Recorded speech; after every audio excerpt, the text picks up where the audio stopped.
Over the years I've run this channel, I've had the joy, shall we call it, of reviewing M. Night Shyamalan's later films and not his earlier work, of which I'm actually a fan. So Real School has only covered the crappy Shyamalan era. Of course, that era has now lasted more than a decade. What I'm really getting at is maybe Split is an insight into Shyamalan's personality, or personalities. Maybe there's two people up there and they both make films. I mean, how else can you explain the same guy making The Sixth Sense and The Happening? Real students, I'm gonna try something a little different this episode. I didn't want to make this a spoiler review, even though it's a late review, because chances are not everybody has seen it, but I am interested in talking about the ending. So if you've seen the movie, or you're interested in my thoughts on the ending of Split, stay tuned till after the credits, after the music, for a post-credit spoiler discussion. Back to the task at hand, which might actually be, ironically enough, what Shyamalan was thinking to himself after a string of poorly received films. Back to the basics, back to a simple premise, a small cast, and little to no gimmicks. Now some of you might be saying, well, The Visit had all those, to which I reply, small cast, yes. Simple premise?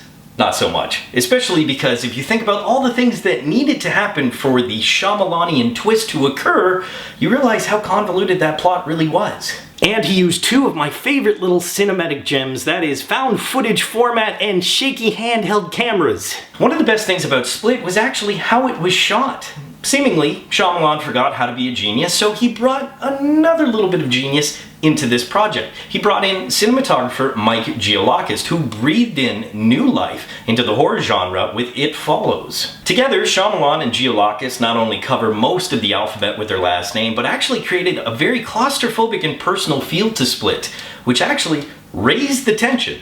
Tension which, like Shyamalan's genius, has been sorely missed in his last few films. But before we go and pull a lady in the water and call him the most important writer in the world, let's take a look at the script. I'm happy to say it would just be really nitpicking at this point because I actually enjoyed the story. He didn't really try to tart it up too much. And even the more fantastical elements within the screenplay, Shyamalan did well to establish the rules of the universe and make those fantastical elements seem more grounded. The only real issue I had was with one of the characters. And in a film where McAvoy plays 24 characters, those are pretty good odds. One of the personalities you see in the trailers and commercials is supposed to be a 9-year-old boy named Hedwig.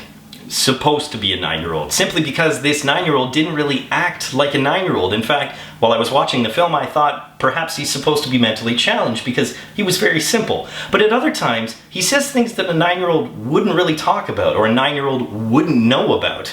Now, perhaps this is because this personality is a manifestation of a grown man's broken mind. But maybe it was the manifestation of a grown man's broken writing abilities. Especially because Hedwig was actually used quite often by Shyamalan. He was used as comedic relief and to actually push the plot forward. And unfortunately, I just found him distracting. This time, however, one bad apple did not spoil the bunch because you cannot take anything away from James McAvoy's performance.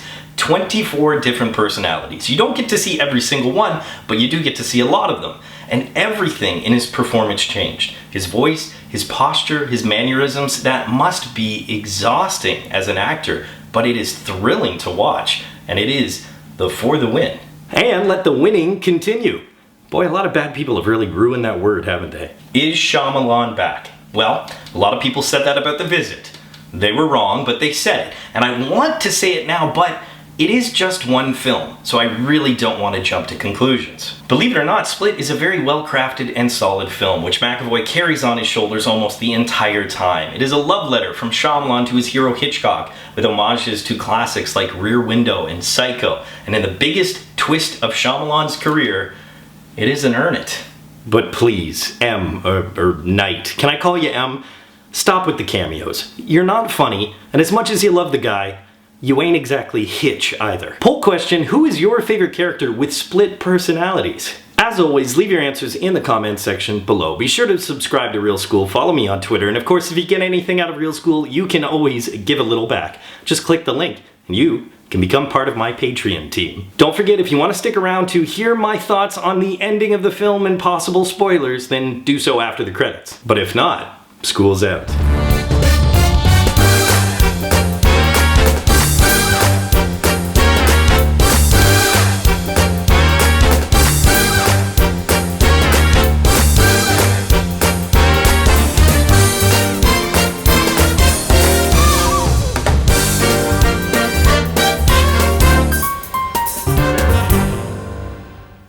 Okay, so if you're still here, then you probably want to hear the spoilers and my thoughts, but if you don't, last chance. So the twist, the ending, or the post-credit scene actually shows us that Split takes place in the same universe as Unbreakable. That's right, Shyamalan's sophomore effort. Now I know, at that point he had made more than 2 films. It wasn't actually his second film, but it was his second film in his popular era. It was the follow-up to the immensely successful The Sixth Sense. I, for one, loved Unbreakable. I was in love with Shyamalan's filmmaking at the time, which a lot of us were. However, Unbreakable was really underrated, which is why I actually love the idea. That film was also so dark and grounded, much like Split, that I really feel like it's a good fit, even though some may ask, but why now? It's been 17 years since Unbreakable came out. 17 years. In fact, the friend that I went to go see Split with, hi Nicole, had said that she'd never seen Unbreakable, and a lot of people that I've talked to have said they've never even heard of it. So it raises a few questions. Is Shyamalan out of ideas? Is he latching on to earlier, more popular films that worked? Is he doing it for the right reasons? If Shyamalan is exploring this universe even after 17 years simply because he had more of the story to tell, or he too felt that Unbreakable was so underrated